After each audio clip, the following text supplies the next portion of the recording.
తాండూరు మాతా శిశు ఆసుపత్రిలో గర్భస్థ శిశువు మృతి చెందింది. ఆశమ్మ అనే గర్భిణీ స్కానింగ్ కోసం మాతా శిశు ఆసుపత్రికి రాగా 10 గంటల తర్వాతనే స్కానింగ్ తీస్తారని వెంటనే ప్రైవేట్ ఆసుపత్రికి వెళ్లాలని సిబ్బంది సూచించారు. దీంతో దిక్కుతోచని స్థితిలో గర్భిణీ బంధువులు ప్రైవేట్ స్కానింగ్ సెంటర్కి వెళ్లగా అప్పటికే శిశువు మృతి చెందిందని చెప్పడంతో భోరుమన్నారు. తమ శిశువు సిబ్బంది నిర్లక్ష్యం వల్లే చనిపోయిందంటూ తాండూరు మాతా శిశు ఆసుపత్రి ముందు ఆందోళనకు దిగారు.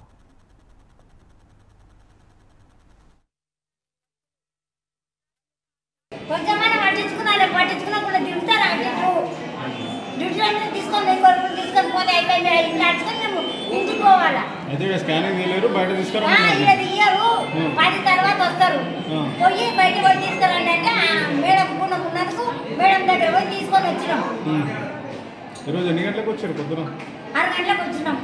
రాలేరు, ఎవరు తీసేటోళ్ళు రాలేరంటే అక్కడ పంపించారు. ఎన్ని గంటలకు వస్తారు? 6 గంటలకు వచ్చినాము.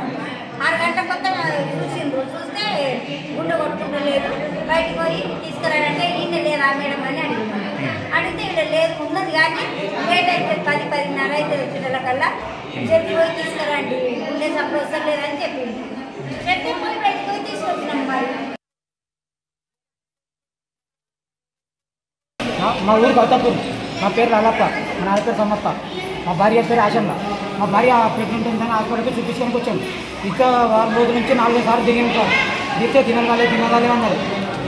తినగాలే అన్నందుకు తినగాలని చెప్పి ఆగిన. ఇంత నొప్పి జ్వరం వచ్చినా ఫస్ట్ టైం వస్తే స్కాన్ తీసుకోమన్నారు. స్కాన్ చెప్పించిన. స్కాన్ చెప్పించి 2 డేట్ అని చెప్పారు. 2 డేట్ చెప్పితే మధ్యలో వెళ్ళిపోతే మధ్యలో మళ్ళీ నొప్పులు వచ్చినాయి. మళ్ళీ నొప్పులు వచ్చిందని మళ్ళీ తీసుకొచ్చిన. మళ్ళీ తీసుకొచ్చి మేడం ఉన్న మేడంకి కరెక్ట్ మేడంకి ఫోన్ చేస్తే మీకు నీరు తక్కువ ఉంది, హాస్పిటల్కి వెళ్ళి వెంటనే డెలివరీ చేసుకోని చెప్పింది. వెంటనే వెంబడి తీసుకొని డెలివరీ తీసుకోవడానికి వచ్చి మేడం ఆమె కలిసి మాట్లాడుకున్నాం. ఇద్దరు మాట ఒకటి ఉంది కలిసి మాట్లాడుకొని ఏం చేశారు, నా భార్య 2 డేట్ అని చెప్పి 2 ఆపారు. సరిగా నా భార్య నొప్పులు వచ్చిందని రాత్రి తీసుకొని వస్తే ఇప్పుడు ఏమేమి కథలు నా పిల్ల పానం తీసి ఇప్పుడు వాళ్ళే నోరు చేస్తుంది.